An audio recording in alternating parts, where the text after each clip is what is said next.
Хвала Христу! Потихоньку нам сканчиваются приповести з 13 раздела ад Матвея. Канешне, шмат ім мы прысвяцілі часу, разважання, але на то яны і прыпавесці. Это вобразы, которые сапраўды, іх нельга просто прачытаць, як нейкія казкі. Это вобразы, которые павінны нас чапляць. І цікава, я асабіста бачу, што зараз 13 раздзел сканчваецца гэты матыў прыпавесцяў і пачынаюцца гісторыі іншыя, цуды хрыстовыя, і сапраўды неяк зусім па-іншаму ўжо чытаецца. Таму мы сёння з вами трошку, так як мы буксавалі ў 13 раздзеле, так сёння, напэўна, трошку больш зробім.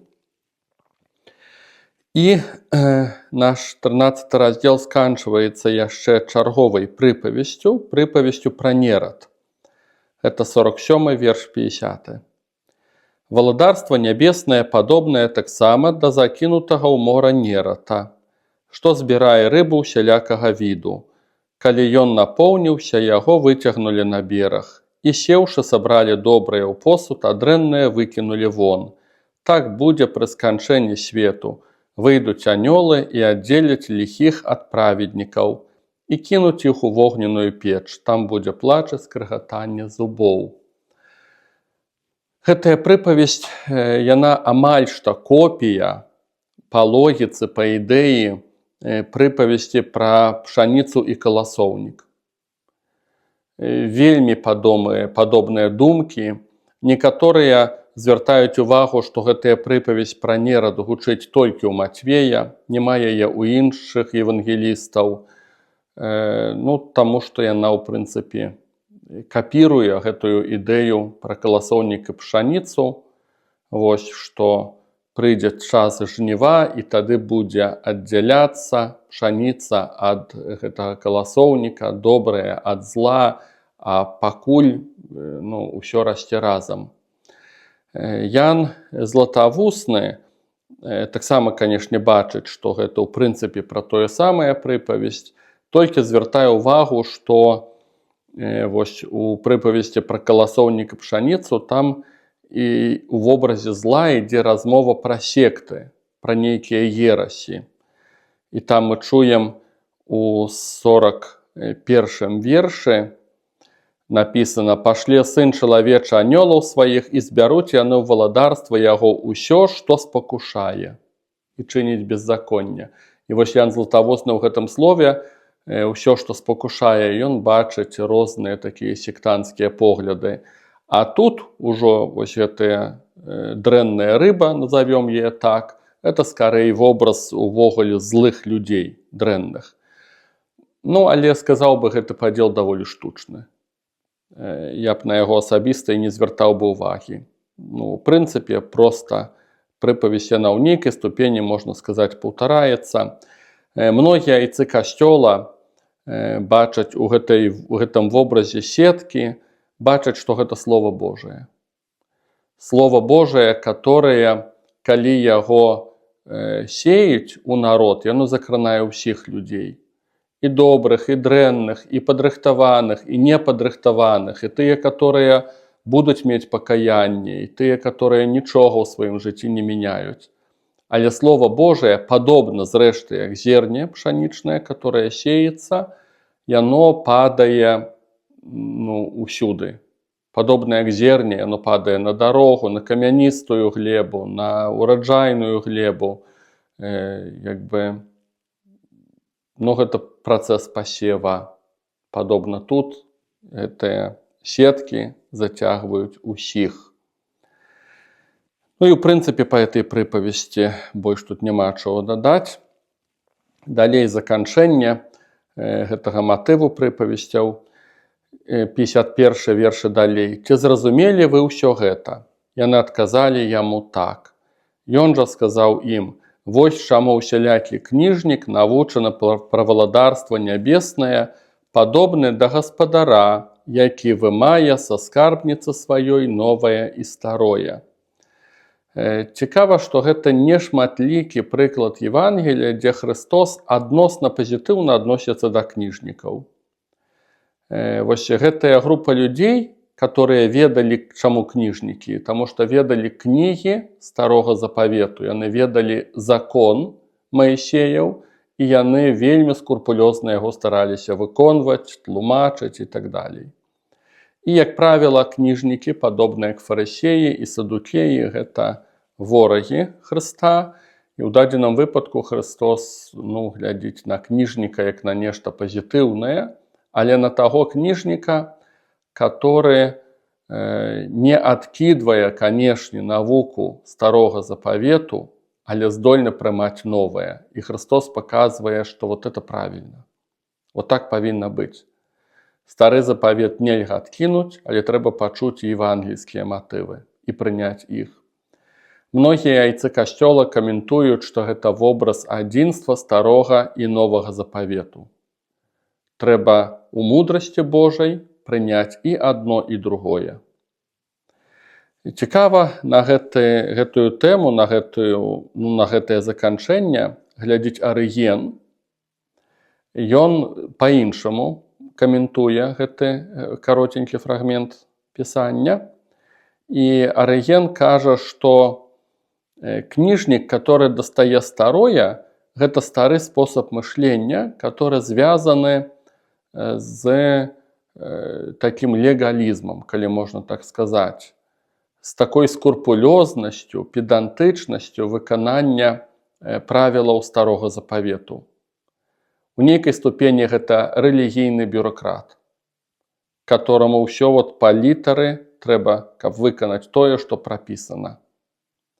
І такія людзі, яны даслоўна ўсё ўспрымаюць, яны ўсё хочуць аблічыць, ва ўсім хочуць быць упэўненыя. Прадстаўнікамі такога спосабу мышлення, канешне, будуць кніжнікі і, канешне, фарысеі, которые ўвесь час чапляюцца Хрыста, што ён нешта не так робіць у шабат.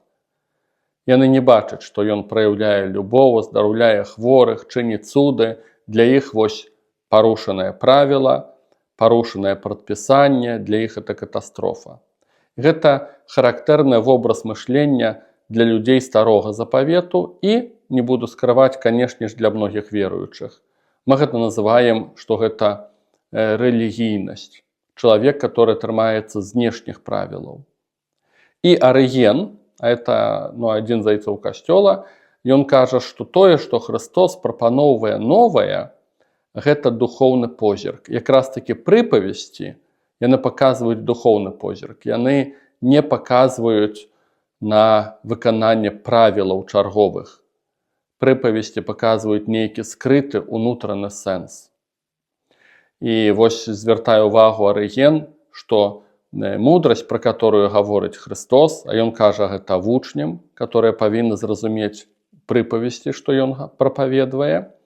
Вось гэтая мудрасць, яна ў тым, што ты з аднаго боку не адкідваеш закон, который Бог даваў, але з іншага боку цяпер разам з Христом ты прабуеш глядзець глыбей, ты прабуеш бачыць духоўнае значэнне закону, а не проста выкананне яго.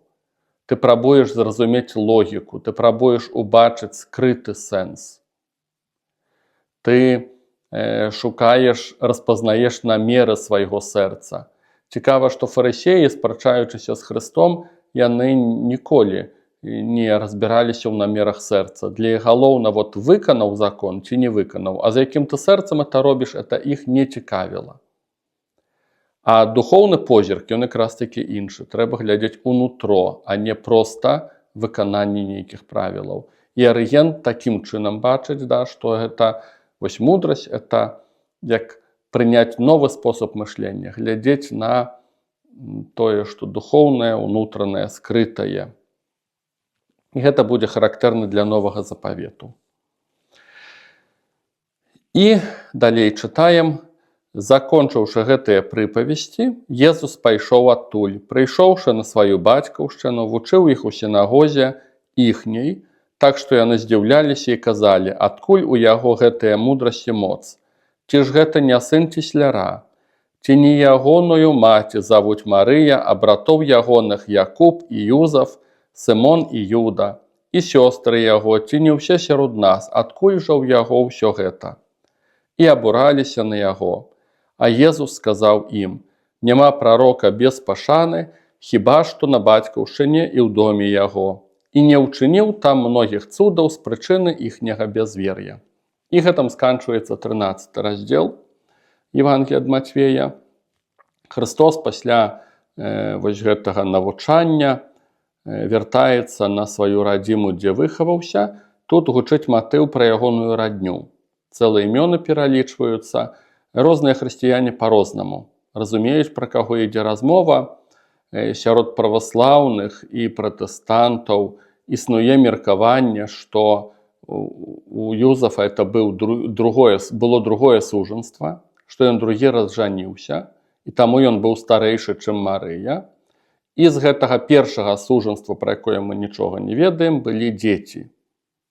Ну, ёсць такое меркаванне.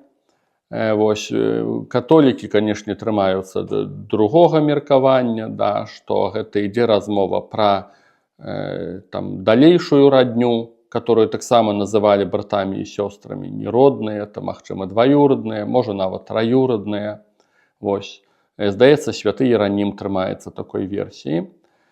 Ну, у любым выпадку это родня.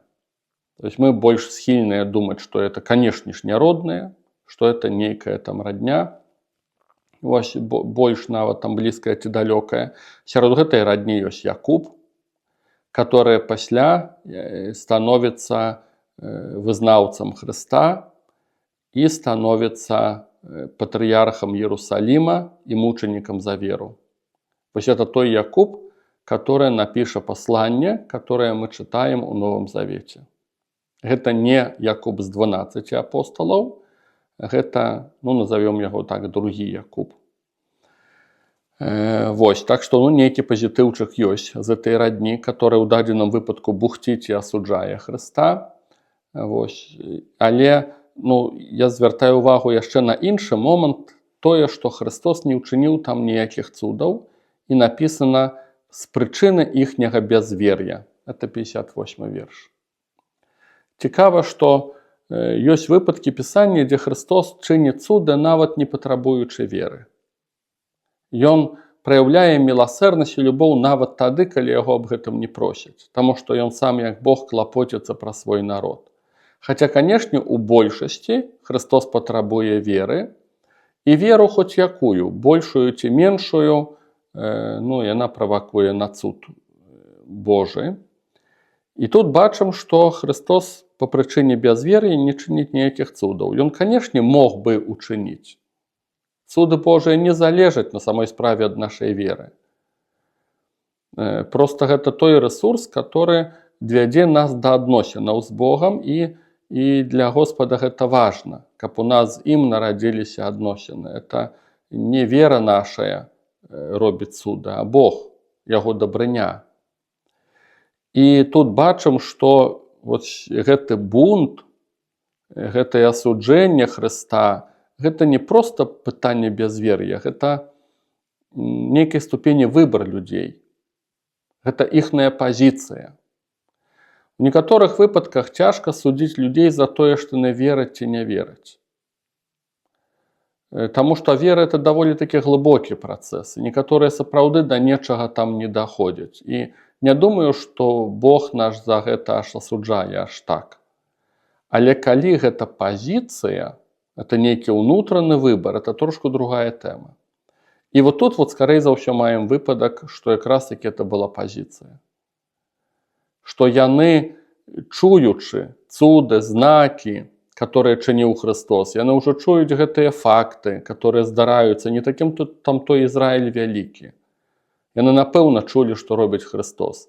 І яны ўсё адно бухцяць, ўсё адно асуджаюць. Падобна, зрэшты, як фарысеі. Гэта нейкая пазіцыя. І цікава, што Христос не чыніць цудаў.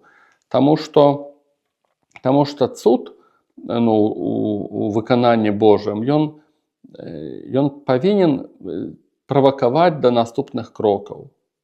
Чалавек, гледзячы на цуды, ён бачыць знак, ён павінен разумець, павінен паглыбляцца ў адносіны.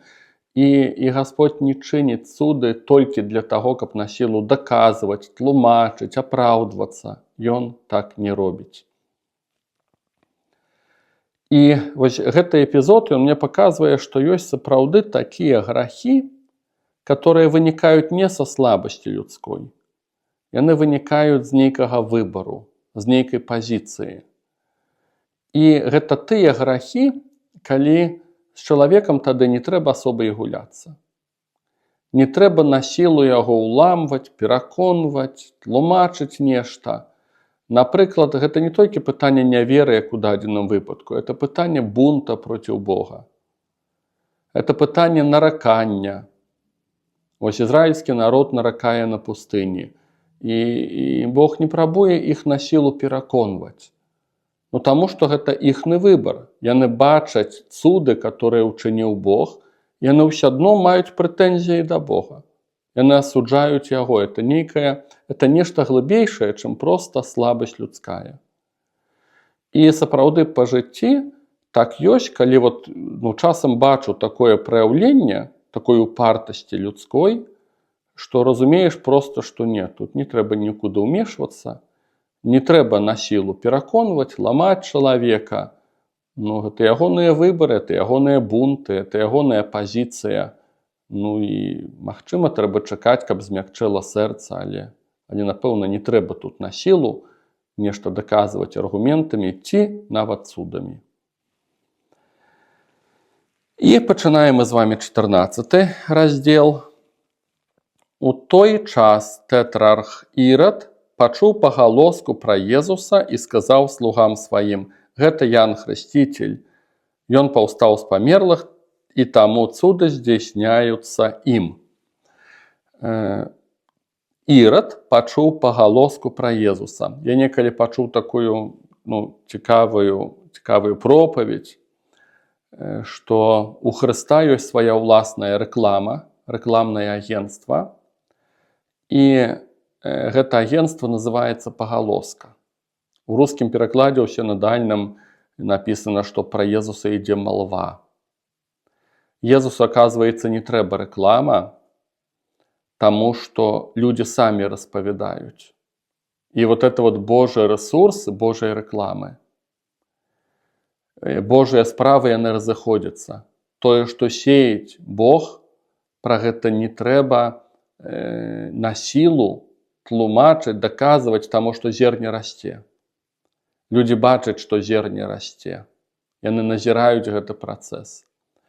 І бачна, што Хрыстос, ён проста ходзіць, прапаведвае, а людзі вакол яго збіраюцца. Ён чыніць цуды, людзі расказваюць адзін аднаму. Гэты вобраз мне вельмі спадабаўся, такі даволі вымоўны, што ў Хрыста яму не трэба рэкламнае агенцтва, у яго ёсць малва, у яго ёсць пагалоска, яно само сабой працуе. Далей чытаем, бо Ірад схапіў Яна, закаваў яго і кінуў у вязніцу за Ірадыяды, жонкі брата свайго Філіпа, бо Ян казаў яму: «Не дазволена табе мець яе». Ён хацеў забіць яго, але баяўся народу, які лічыў яго прарокам. Ірад, который арыштаваў Яна Хрысціцеля, евангеліст Матвей паказвае яго у адназначна негатыўным вобразе. Ірад не хоча забіць Яна Хрысціцеля толькі па той прычыне, што ён хоча неяк дагадзіць народу. Ён хоча, каб пра яго неяк думалі, больш-менш пазітыўна, неяк успрымалі. Ён шукае гэтых меркаванняў людскіх. Карацей кажучы, нічога Божага. Чыста такое абсалютна светскае. Так паказвае евангеліст Матвей Ірада. Марк паказвае інакш. Марк паказвае, што Ірад любіў нават слухаць Яна Хрысціцеля. Што ён не хацеў забіваць яго, а смерці ягонай хацела Ірадыяда. Марк яго паказвае больш пазітыўна. Цяжка сказаць, кім ён сапраўды быў. Адназначна, што гэта не пазітыўны персанаж. Якія ў дадзеным выпадку намеры ён меў, цяжка сказаць, тым больш, што Марк з Матвеем у такіх суджэннях адрозніваюцца. Вось, але адназначна это негатыўны персанаж, зрэшты, як усё пакаленне ірадаў. Сколькі мы чытаем іх у Евангелі, это, канешне, не адзін ірад, іх некалькі. Ось, і ў часы нараджэння Хрыста быў ірад, і ў часы укрыжавання Хрыста ірад, і ўсе яны былі добрымі вар'ятамі. Яны не тое, што чужых забівалі, яны самі сябе забівалі. Ось, это даволі такі, калі можна казаць пра пракляцце пакаленняў, то я думаю, што это добры прыклад. Яны ўсе такія адзін аднаго вартымі былі. Вось, і у гэтай гісторыі вядомай пра Яна Хрысціцеля, пра Ірада, што мяне асабіста здзіўляе, гэта тое, што Ян Хрысціцель, чамусьці яму хацелася казаць Іраду пра тое, што ён жыве ў граху. Я б па чалавечых сваіх нейкіх якасцях, я б ужо хіба што даўно б апраўдаў бы. Ну навошта Іраду казаць, калі ён і так бязбашаны, і так ведае, што ў граху жыве. Ну навошта яму гэта казаць? Канешне, усёй мы гісторыі не ведаем, не ведаем сапраўдных адносінаў Ірада і Яна Хрысціцеля. Але мяне асабіста здзіўляе, што ён гаворыць Іраду, што ён жыве ў граху. Калі на тое пашло, то мы нават не чуем, каб Хрыстос пра гэта казаў. Ён не падымае гэтай тэмы. Не чуем, каб іншыя праведнікі казалі, там апосталы, каб падымалі гэтую тэму. Але чамусьці Ян Хрысціцель, як такі яркі прадстаўнік народа, прадстаўнік старога запавету, шанаваны, зрэшты, сярод народа, чамусьці ён лічыць, што Іраду трэба гэта казаць. Ну, для мяне это нейкая таямніца. Таямніца таму, што, гледзячы на Ірада, ты разумееш, што яму не кажы, ён ўсё адно сваё будзе вараціць. Навошта яму пра гэта казаць? Чамусьці Ян Хрысціцель лічыць, што трэба. Тут не цяжка нешта каментаваць. Вось, і чытаем далей. Калі былі народзіны Ірада, дачка Ірадыяды танцавала перад усімі і спадабалася Іраду. Таму ён пакляўся даць ёй усё, чаго толькі папросіць. А яна, падбухтораная сваёй маці, сказала: «Дай мне тут на місе галаву Яна Хрысціцеля». І кароль засмуціўся, але дзеля клятвы і тых, хто быў за сталом, загадаў даць. Таму паслаў вязніцу адсячы галаву Яну, і прынеслі галаву яго на місе, і далі дзяўчыне, і яна занесла сваёй маці. Тады вучні Янавы прыйшлі, забралі цела і пахавалі яго, потым пайшлі расказаць Езусу. І, далей бачым гэты матыў, што Матвей паказвае, што кароль засмуціўся, што трэба забіць Ірада, але засмуціўся чаму? Таму, што дзеля клятвы, дзеля народу, таму, што ён ведаў, што будзе асуджаны народам. Марк паказвае інакш. Кароль засмуціўся, бо не хацеў забіваць Яна, бо нават любіў яго слухаць. Это ўжо, мы правяраем намеры сэрца. Мы бачым знешнія дзеянні Ірада, ён забівае, і смуціцца. Это таксама знешняе праяўленне эмоцый. Але што ляжыць у корню, цікава, што Матвей мае адзін погляд, Марк мае іншы погляд на гэтую тэму. Яшчэ важна у гэтым эпізодзе тое, што Ірад робіць гэты ўчынак з-за таго, што даў клятву. Цікава, для нас клятвы на сённяшні дзень яны ўвогуле не граюць ніякай ролі вялікай. На той час клятва яна нешта значыла. Нават такі подлы чалавек, як Ірад, нават ён думае аб тым, як захаваць клятву. Цікава, як усё памянялася. На сённяшні дзень што такое клятва? Абяцанні, которые даюць людзі на шлюбе, абяцанні святарскія, абяцанні манаскія, абяцанні дактароў, прысягі на канстытуцыях і так далей. Для сучаснага грамадства гэта нічога не значыць. У большасці. На той час ўсё было зусім інакш. Вот. І, канешне, кіруючыся тымі катэгорыямі таго часу, як Христос кажа, што не кляніцеся. Ну, якраз таки таму, што для людзей это было важна. Не давайце клятву таму, што ты можаш быць пасля закладнікам тых абяцанняў, которые даеш. Ну, на сённяшні дзень людзей гэта не стрымлівае. Ну, як усё памянялася. Вось, это была у нас тэма з Яном Хрысцітелем. І чытаем далей. Яшчэ, даруйце, яшчэ адна думка, ледзь не правароніў, важная. Паводле Марка, Ірад любіў слухаць Яна Хрысцітеля. Любіў, паважаў Яна Хрысцітеля, баяўся яго. Ось. І разам з тым жыццё гэтага чалавека не мянялася.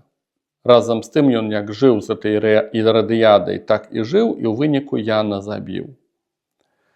Для мяне это вобраз таго цікава, якая розніца можа быць паміж паняццем слухаць і паняццем жыць. Ось у практыцы выконваць слова. Што з таго, што Ірад любіў слухаць? Калі яго нават это мучыла ўнутры слова, яго непакоіла гэтае слова, але ён не збіраўся нічога рабіць.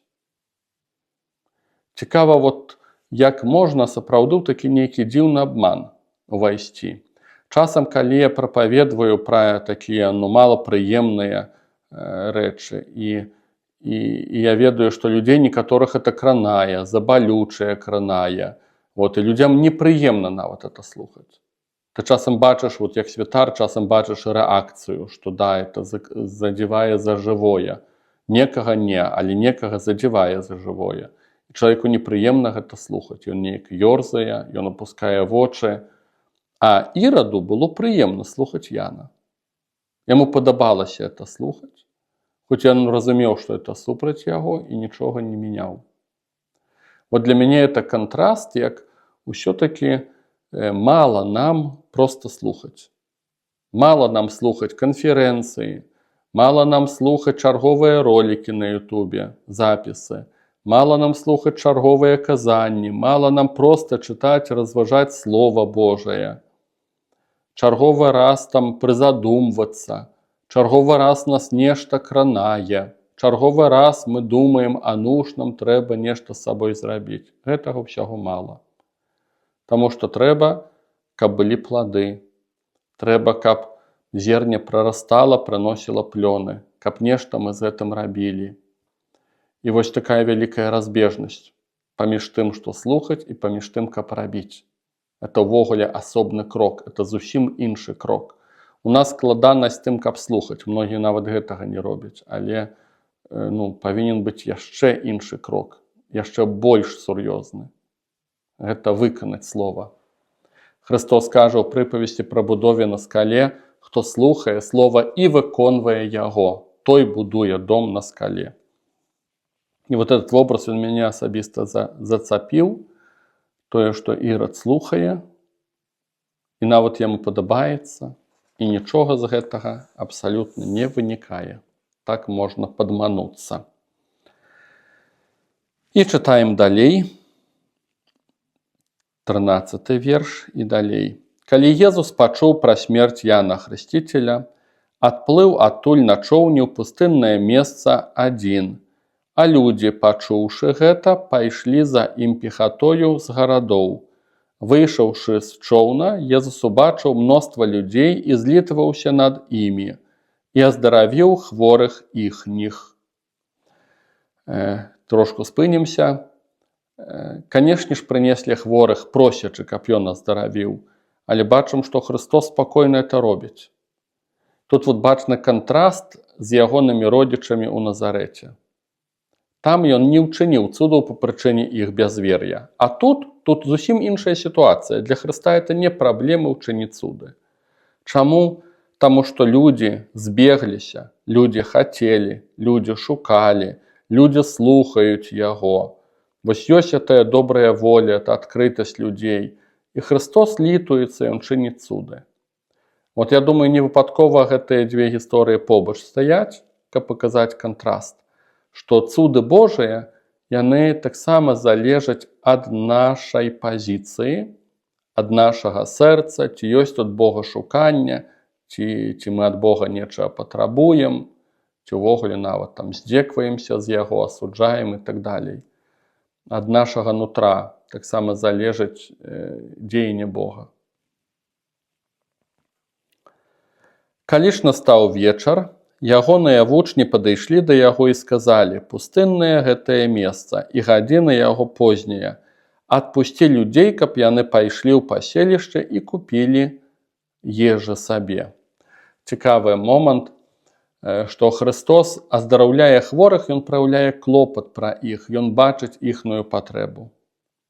А тут прыходзіць вечар, і людзі не разыходзяцца, яны галодныя, і вучні Хрыста просяць адпусці іх, бо яны галодныя. Так, як бы Христос не заўважыў патрэбы людзей. А вот вучні, яны ўжо праяўляюць клопат пра людзей. Цікавы момант, таму што, канешне ж, это не так. Канешне ж, Христос ведае патрэбы людзей, ведае, што яны галодныя. Але, у нейкай ступені можна сказаць, што ён ўсё адно як справакаваў сваіх вучняў, каб яны праявілі клопат, каб яны пацікавіліся. Яны будуць удзельнічаць зараз у цудзе размнажэння хлеба. Яны будуць мець прамы удзел. Як бы такой правакацыяй Христос іх уцягвае ў гэты цуд, каб яны не пасіўна глядзелі на яго. Яны праяўляюць клопат пра людзей, і яны ж будуць раздаваць гэты хлеб. Але, канешне, Бог ведае патрэбы людзей. Ён паклапаціўся пра хворых, і тым больш ён зацікаўлены накарміць галодных. Ён сказаў ім: «Не трэба ім ісці, вы дайце ім есці». Яны ж сказалі яму: «У нас тут толькі 5 хлябоў і 2 рыбіны». Ён сказаў: «Прынясіце іх мне сюды». І загадаўшы народу сесці на траву, ён узяў 5 хлябоў і 2 рыбіны, паглядзеў на неба, благаславіў і, разламаўшы, даў хлеб вучням, а вучні людзям. І ўсе елі і насыціліся, і з кавалкаў, што засталіся, сабралі 12 поўных кашоў. А тых, хто еў, было каля 5000 чалавек, не лічачы жанчын і дзяцей. 5 хлябоў і 2 рыбіны. Айцы касцёла бачылі ў гэтым сімволіку. 5 хлябоў – гэта як вобраз Торы Маісея, пяцікніжжа. 2 рыбіны, многія каментавалі, што гэта закон Маісея і прарокі. І Христос ламае, памнажае, насычае. Вот як заключаючы новы завет з народам, ён корміць свой народ. Таму што гэтых 5 хлябоў і 2 рыбак, таго, што дае стары запавет, гэтага ўжо не хапае. Трэба накарміць народ па-іншаму. І тут вот эпоха Новага Завета, Духа Святога, калі ўсе мы становімся храмам Божым, гэта зусім іншы ўжо рэсурс. Так многія айцы касцёла бачылі вось у гэтым памнажэнні хлеба такую сімволіку. З іншага боку, канешне, што таксама вобраз прадказання Эўхарыстыі, асабліва гэта будзе бачна ў Евангеліі ад Яна, таму што за цудам размнажэння хлеба ідзе цэлая навука эўхарыстычная, дзе Христос кажа пра сябе, што ён ёсць хлебам, так глобальна кажа, ён ёсць хлебам, а пасля канкрэтна ў кантэксце таго, што яго цела ёсць хлебам, яго трэба будзе спажываць. Таму Ян больш складзе націск на гэты вобраз Эўхарыстыі. Тут таксама ён зрэшты бачны, толькі не так выразна, як у Яна. Але гэта цуд не выпадковы, это не проста пытанне насычэння людзей, это прадказанне Эўхарыстыі. І тут прыгожая сімволіка, дзе Христос кажа апостолам: вы дайце ім есці. Гэта будуць апосталы, которые будуць узначальваць Еўхарыстыю, узначальваць супольнасці хрысціянскія, карміць супольнасці хрысціянскія будуць Словом Божым і таксама Еўхарыстыяй. І вот это вот вобраз, ён такі многазначны: вы дайце ім есці. Духоўна накарміце народ мой. І апосталы у гэтым удзельнічаюць. Таму тут много вобразаў у гэтым цудзе, такіх прарочых вобразаў. Таксама звяртаюць увагу на тое, што сабралі 12 кашоў. Нехта задае пытанне, адкуль там у людзей раптам гэтыя кашы знайшліся. Але кажуць, што это даволі проста, таму што людзі сапраўды там і з полі, і з працы маглі з сабой нейкія прылады насіць. Але пытанне, чаму 12? Ну, канешне, это сімволіка. 12 апосталаў, 12 плямёнаў Ізраіля такім чынам кормяць увесь народ. Увесь народ Божы. Апосталы насычаюць народ Божы. Нехта звяртае ўвагу, што сабралі 12 гэтых кашоў, але сабралі з кавалкаў, не з цэлых хлябоў. І гэтыя кавалкі будуць нагадваць пра тое, што адбыўся цуд. Што хлеб ламалі, хлебам дзяліліся, да, ён не цэлы. Яго трэба ламаць. Арыген, калі не памыляюся, это Арыген, здаецца, дзяліўся такімі думкамі, пісаў, што хлеб павінен быць паламаны. Калі мы дзелімся з іншымі, калі мы сведчым, калі мы тое, што атрымалі ад Бога, даём іншым, вось гэта значыць ламаць хлеб. Ну, на этот вобраз таксама звяртаюць увагу. Таксама, напэўна, важна, Христос, калі чыніць цуд, напісана, ён паглядзеў на неба. Многія айцы касцёла задаюць пытанне, у чым сутнасць это позірку, ці это вобраз просьбы Айца Нябеснага, каб учыніў цуд, ці нешта іншае, пакора перад Айцом Нябесным. У чым сутнасць гэтага позірку. Можа, для таго, каб іншыя таксама паглядзелі на неба, каб не проста чакалі ад яго цуду, а звярталі свой позірк на Царство Божае. Таксама такія меркаванні ёсць. Але яшчэ вялікая верагоднасць, што вось у гэтым апісанні, што тут ужо ўжываюцца элементы літургіі, которые былі у раннехрысціянскай супольнасці.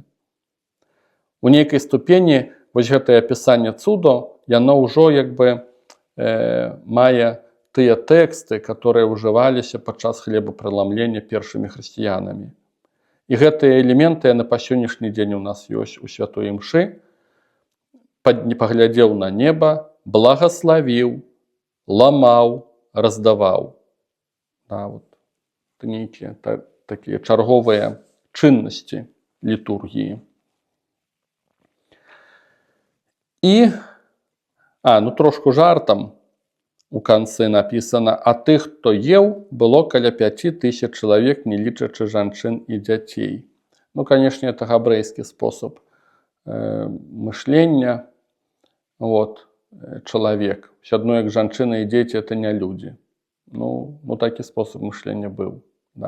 Канешне, это можа не сказаць, што аж такая там пагарда ў гэтым крыецца, але ўсё-такі дзякуй Богу, што мы з гэтага спосабу мышлення выйшлі. Хаця трошку жартам часам некаторыя так любяць казаць. Я таксама так любіў у свой час жартаваць. Калі пытаюцца, колькі чалавек было на рэкалекцыях, колькі чалавек на імшы, і ты думаеш, як лічыць. Калі біблійнымі крытэрыямі, то раптам акажацца вельмі мала. Таму што трэба будзе палічыць толькі мужчын. І тады акажацца, што ўвогуле ні аб чым. Калі палічыць усіх, тады трошку другая карціна. І на гэтым пра цуд размнажэння хлеба сканчваем. Ідём далей. Тут будзе цуд хаджэння па моры. 22 верш і 33. Адразу пасля гэтага ён загадаў вучням сесці ў човен і плысці ўперад яго на другі бераг, пакуль ён адпусціць людзей.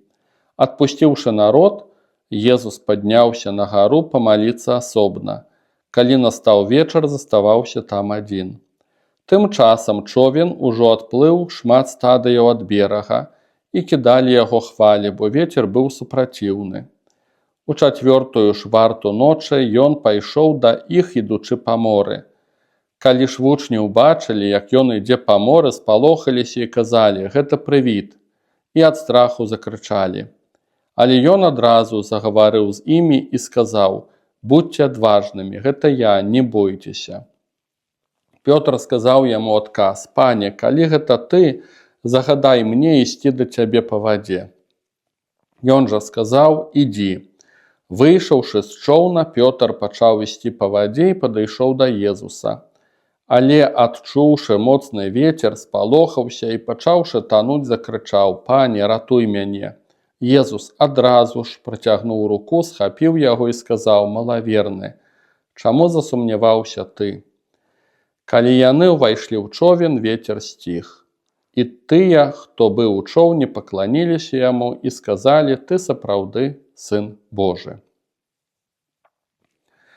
Но першае, на што звяртаем увагу, это тое, што Христос, мала таго, што ён справакаваў гэты цуд, па розных элементах гэта бачна, але ён у нейкай ступені нават прымусіў вучняў удзельнічаць у гэтым цудзе.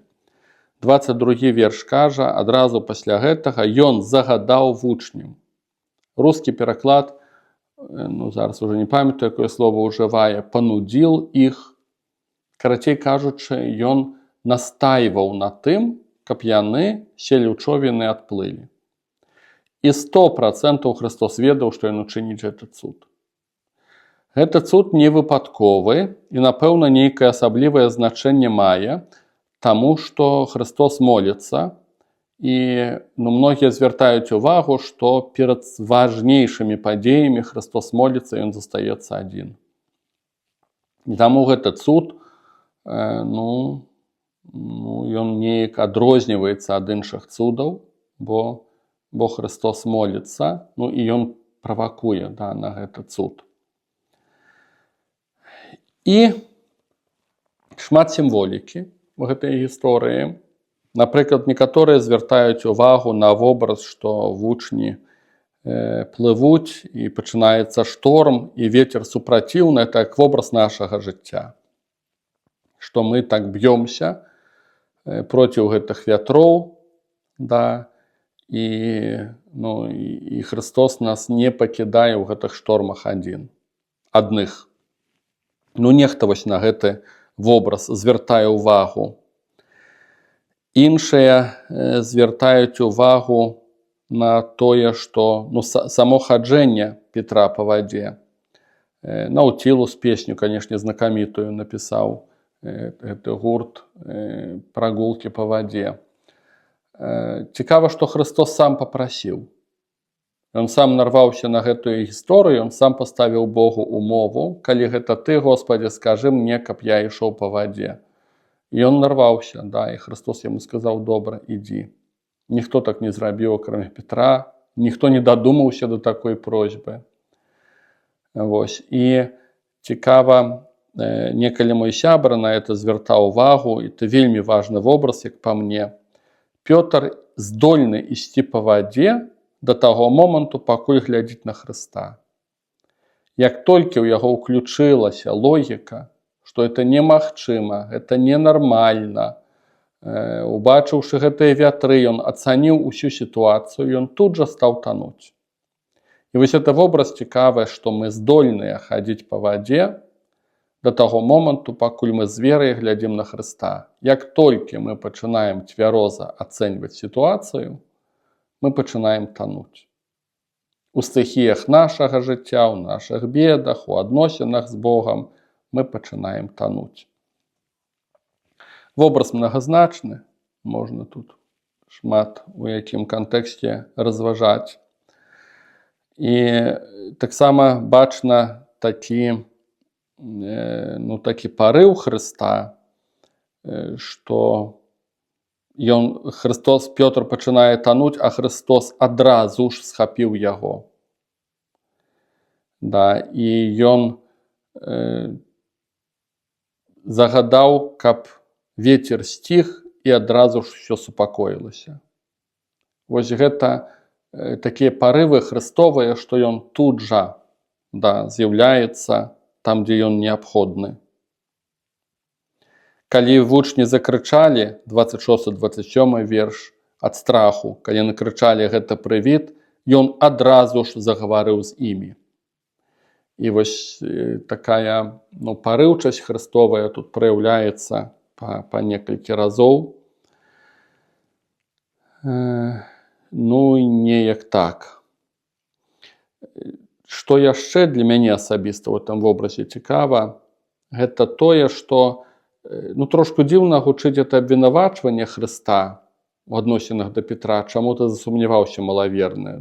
Думаеш, дык як тут не сумнявацца, калі ўсё не так, усё неправільна, ўсё страшна, ўсё насуперак логікі, як тут не сумнявацца? І чаму Христос асуджае Петра за гэта, чаму прэтэнзіі выказвае. Але цікава, што гэтая гісторыя, яна, дзе акцэнты ставяцца на веру. Чаму ты засумняваўся, малаверны? Я некалі зразумеў, што вера, калі мы хочам усё ж такі, каб вера расла, яна ў мірных абставінах яна не расце. Яна не будзе ў нас развівацца, калі ў нас будзе ўсё па жыцці гладка, мы проста спакойна будзем маліцца. Так вера не расце. Вера расце тады, калі можна так сказаць, некалі пачуў такую фразу, в сцеснённых абстаятельствах. Калі Бог выводзіць нас з зоны комфорта. Бог вывеў Абрагама з зоны комфорта. І тут ёсць шанец праявіцца ягонай веры. Калі трэба ахвяру скласці Ізаака, калі трэба пайсці ў зямлю невядомую, трэба рызыкаваць, кінуўшы ўсё, тут праяўляецца вера. Бог Марыю выводзіць з зоны комфорту. У яе ў сям'і ўсё павінна было быць гладка, як ва ўсіх іншых сем'ях. І Бог мог зрабіць, каб усё было гладка. Але там, дзе Бог вымагае веры, вера не будзе расці там, дзе ўсё гладка. І таму вось гэтая гісторыя ў нейкай ступені, гэтая бура для апосталаў і хаджэнне па водам Петра, яна для таго, каб іхная вера увайшла на іншы ўзровень. І таму Христос прымушае іх, каб яны плылі на лодкі, і таму, можна сказаць, выводзіць іх з камфортных умоваў. І цікава, што гэтая гісторыя чым сканчваецца? Што яны, кажа нам 33 верш, пакланіліся яму і сказалі: ты сапраўды Сын Божы. Это вынік такой складанай гісторыі, складанага перажытага эпізода. Канешне, гэты цуд буры, суцішэнне буры, хаджэнне па водам Петра, гэта цуд тэафаніі, калі Христос паказвае сябе як Бога. Ён праяўляе Божую сілу. Але з іншага боку, цуд тэафаніі, тэос – это Бог па-грэцку, цуд тэафаніі – гэта таксама размнажэнне хлеба. У тым цудзе таксама вучні павінны былі ўбачыць, што ён Сын Божы. Альбо проста нават аздараўленне хворых. Это ж таксама ненармальная справа. У аздараўленні хворых таксама павінен быў, яны павінны ўбачыць, што ён Сын Божы. Але цікава, што толькі калі не проста цуд, а калі яны самі ў эпіцэнтры выпрабавання, і яны прайшлі праз гэтае выпрабаванне, тады толькі яны пакланіліся, вызнаючы, што ён Сын Божы. Я зрабіў гэтую выснову сабе. Это чарговая гісторыя, которая мне даказвае маё меркаванне, што вера наша у цяплічных умовах, яна не развіваецца. Для таго, каб вера расла, трэба нам трапляць у такога роду гісторыі. Само сабой, што ніхто з нас гэта не хоча, і я таксама. І па міласці Божай недзе там Гасподзь, любячых яго, ён неяк так выхоўвае, як тут.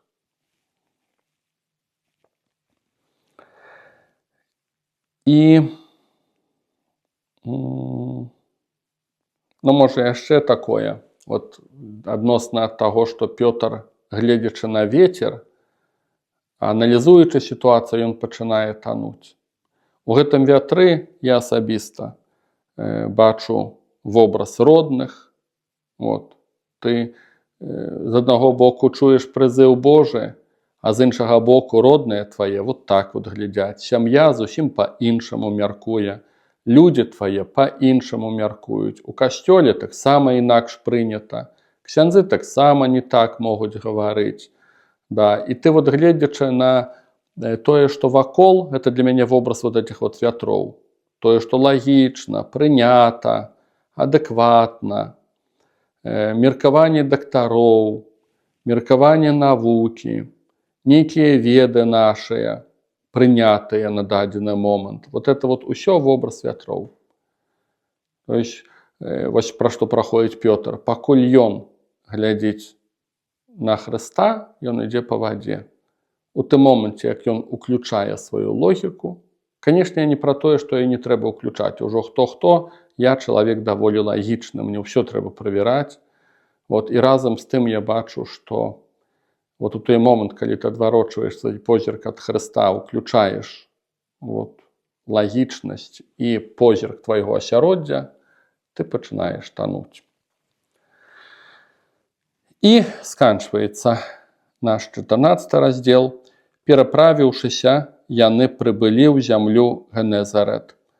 Калі ж людзі той мясцовасці пазналі Езуса, яны разнеслі вестку па ўсёй той ваколіцы. І прыносілі да яго ўсіх хворых і прасілі яго, каб хоць дакрануцца да краю плашча ягонага, і тыя, хто дакрануліся, былі аздароўлены. Бачым, зноў працуе рэклама Хрыста, людзі разносяць вестку пра яго, ідзе малва, але яшчэ цікавы эпізод: прыносяць хворых, і тыя, хто дакрануліся, былі аздароўлены. Бачыце, Христос робіць цуды так, як ён сам хоча. Нехта б сказаў, што это ідалапаклонства. Ну як это дакранацца вопраткі, это як дакранацца машчэй, гэта як дакранацца вопраткі, якую святыя насілі і так далей. Ну, Бог мае розныя рэсурсы, каб аздараўляць хворых, каб рабіць цуды. Ён умее нас здзіўляць. Канешне ж, ёсць у гэтым пагроза ідалапаклонства. Сапраўды, Бог і цуды можа праяўляць, а пасля з гэтага можна зрабіць ідала. Ёсць у гэтым пагроза. Ну і тым не менш, вот эпізод, што так па-рознаму наш Гасподь можа праяўляць сілу сваю, нават такім дзіўным спосабам, як дазваляючы людзям дакранацца да ягонай вопраткі. Нават так ён можа праяўляць сваю сілу. Пахвалёны Езус Христос.